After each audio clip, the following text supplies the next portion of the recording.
तो गौ माता का सेवा करना ये हम सब के जीवन के लिए परम उद्देश्य होना चाहिए। हर हिंदुओं को गौ का सेवा करना चाहिए। गौ का रक्षा होगा तो हमारा स्वास्थ्य बचेगा, हमारा पैसा बचेगा, डॉक्टरी नहीं जाना पड़ेगा। गौ का सेवा होगा, हम लोग भजन करेंगे, 33 करोड़ देवी देवताओं का पूजन उसी गौ माता के ही शरीर में कर लेंगे। गौ का परिक्रमा करना पूरे पृथ्वी का परिक्रमा करने के बराबर होता है। बताओ, पूरे पृथ्वी की परिक्रमा करो तो कुछ बाकी रहेगा? नहीं रहेगा ना। देसी गौ पालो, इतना हम आपसे कहेंगे। गौ माता आती है, गौ माता ने भगवान को दूध से स्नान कराया, दुग्धाभिषेक कराया महाराज, और भगवान से कह दी प्रभु हम आज से आपका नाम जो है कृष्ण गोविंद रखते हैं। आज के बाद आप हम लोगों के इंद्र रहेंगे, हमारे एकमात्र स्वामी रहेंगे। भगवान ने कहा कोई बात नहीं, आपके जीवन में जब जब दुख आएगा मैं किसी न किसी महापुरुष के रूप में, किसी न किसी रूप में आपका रक्षा करूंगा। धरती पे संतों के रूप में भगवान आते हैं। धरती पे भगवान के अनेक अनेक स्वरूप होते हैं। जब संतों से नहीं संभलता है तो फिर विशेषा अवतार भगवान लेके आते हैं। सामान्य संत से नहीं संभलेगा तो आचार्य आएंगे बनकर भगवान। आचार्यों से भी नहीं संभलेगा तब साक्षात प्रकट होके आएंगे, तब हमारे सनातन धर्म का रक्षा करेंगे। कहते हैं कि इंद्र की गौ माता यानी सुरभि गौ माता जो स्वर्ग में पाली जाती है, वो सुरभि गौ माता के जो दूध इकट्ठा हुआ जहाँ भगवान को अभिषेक किया था, उस दूध का एक कुंड बन गया जिसको हम लोग अभी भी गोविंद कुंड कहते हैं। अब भगवान का नाम वही गोविंद रखा गया। बोल गोविंद भगवान की। इसके बाद नंद बाबा से सब ग्वाल बाल बातचीत कर रहे हैं। नंद बाबा से कह रहे हैं कि बाबा ये कन्हैया ना कोई देवता है, ये कन्हैया कोई साधारण नहीं है, ये साक्षात परमात्मा है। ये तुम्हारा बालक कैसे बन गया? हम लोगों को तो विश्वास ही नहीं होता है तुम्हारा बालक है। भगवान ने कहा राम राम राम, तुम्हारा संदेह तो वैसे ठीक है। नंद बाबा ने कहा तुम्हारा संदेह तो ठीक है, ये देवता है, ये भगवान है, सही कह रहे हो।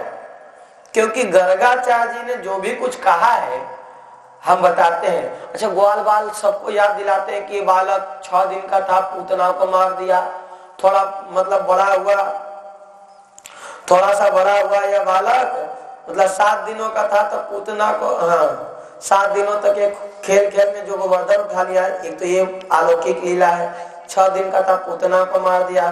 फिर थोड़ा सा बड़ा हुआ तो सट्टासुर को मार दिया। फिर थोड़ा सा बड़ा हुआ तो जो है अगासुर को मार दिया, बकासुर को मार दिया, उसने धेनुकासुर को मार दिया। कितने कितने असुरों को मार दिया उसने, ढेर सारे असुरों को मार दिया। अभी इंद्र उसके शरण में आ गया। इंद्र कोई साधारण चीज है? तो नंद बाबा ने कहा सुनो सुनो सुनो, और कालिया नाग को भी मार दिया उसने।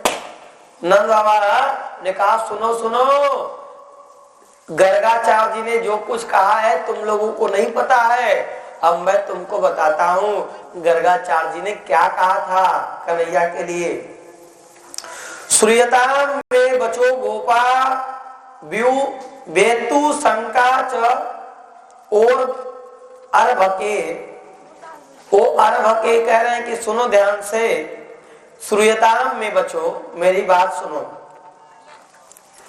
गर्गाचार्य जब आए थे तो गर्गाचार्य जी ने कहा था ये जो तुम्हारा बालक है, जैसे जैसे बात कहा था वैसे वैसे कह दिया कि कई युगों में अलग अलग वर्ण के रूप में अवतार लेता है।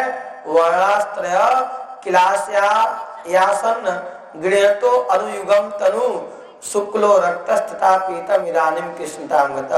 कहते हैं कि ये मेरा बालक जो है प्रत्येक युग में अवतार लेता है। कभी शुक्ल वर्ण का होता है, कभी रक्त वर्ण का होता है, कभी पित्त वर्ण का होता है। इस समय कृष्ण वर्ण का है, इसलिए इसका नाम कृष्ण है। इदानीम कृष्णतांगत।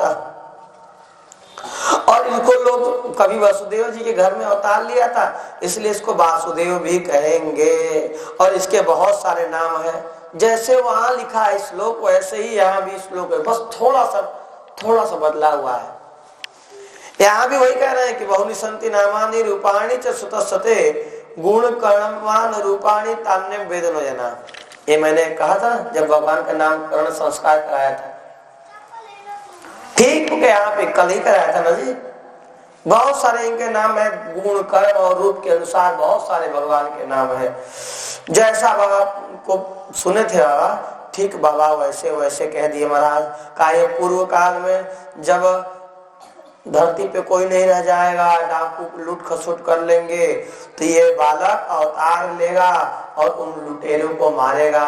यह बालक का अवतार जो है असुरों को वध करने के लिए ही हुआ है, तुम लोगों को अभी बता दे रहे हैं। सबने कहा हाँ, ये बात तो बिल्कुल सही है महाराज।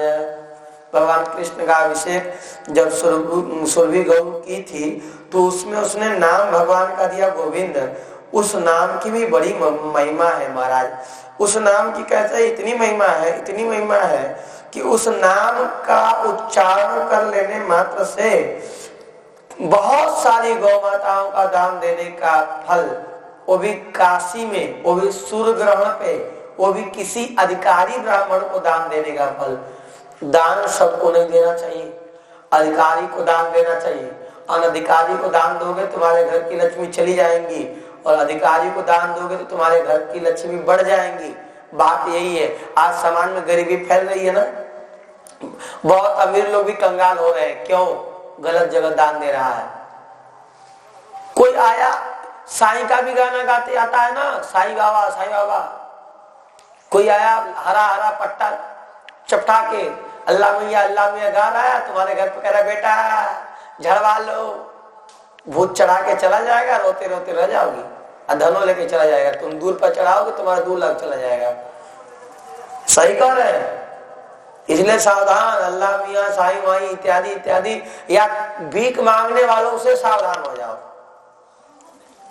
क्यों? ये लोग अनअधिकारी हैं, ये गलत चीज खाते पीते हैं। दूसरे धर्म के लोग पता नहीं क्या क्या करेंगे, तुम्हारे धन से गौवे काट देंगे, तब वो भी आते हैं और मांगने आए। तो हम कह रहे हैं कि मांगने वाले को बाइकआउट कर दिया जाए 100%, तभी बचोगे, तो तभी बचेगा। मांगने वालों को बाइकाट कर दिया जाए। जब तक हिंदू ये मांगने खाने वाले जो लोग आते हैं झोली झोला लटका कर, उनको संत मानता रहेगा और संतों का अपमान करेगा। अगर तुम भीख मांगने वाले को संत मानोगे ना, तो ये संतों का अपमान है, क्योंकि संत भीख नहीं मांगते हैं महाराज।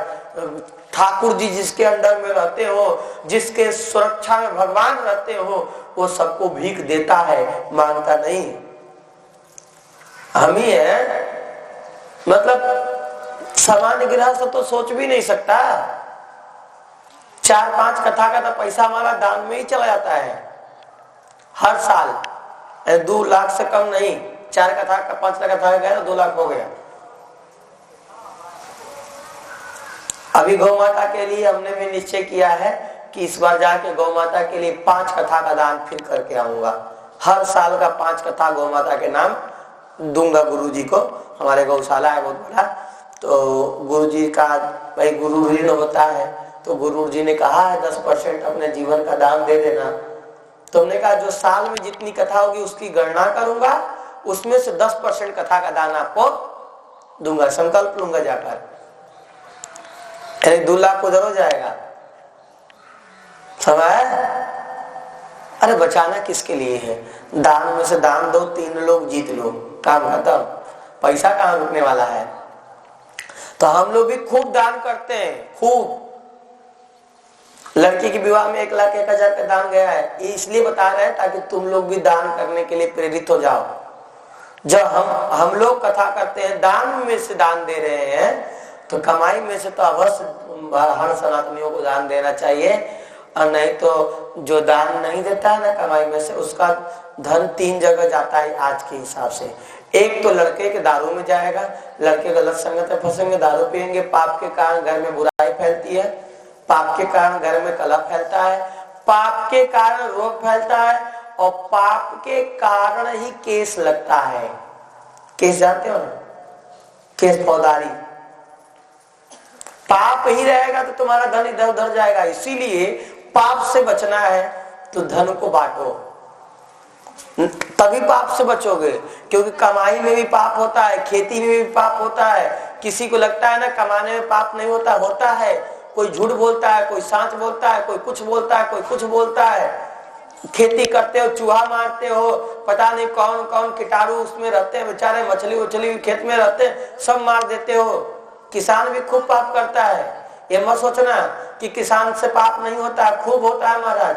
खेत में रहने वाले कीट पतंगों को मारते हो, जहर दे दे के मारते हो, ये पाप नहीं है?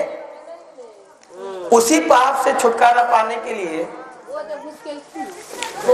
बोलो वृंदावन बिहारी लाल। गिर गया क्या? कोई बात नहीं, कोई बात नहीं। ये उधर कर दीजिए, उधर भी जगह कन्हैया है, कुछ न कुछ बात करेंगे। बोलो वृंदावन बिहारी लाल की। उसको हटा के ना मछली को खिला दो तालाब में। तो महाराज कहते हैं कि ऐसे जीवन का धन जब तुम लोग दान करने लगोगे तो जीवन के रोग दुख इत्यादि कट जाएंगे। ये हमें अपने लिए भी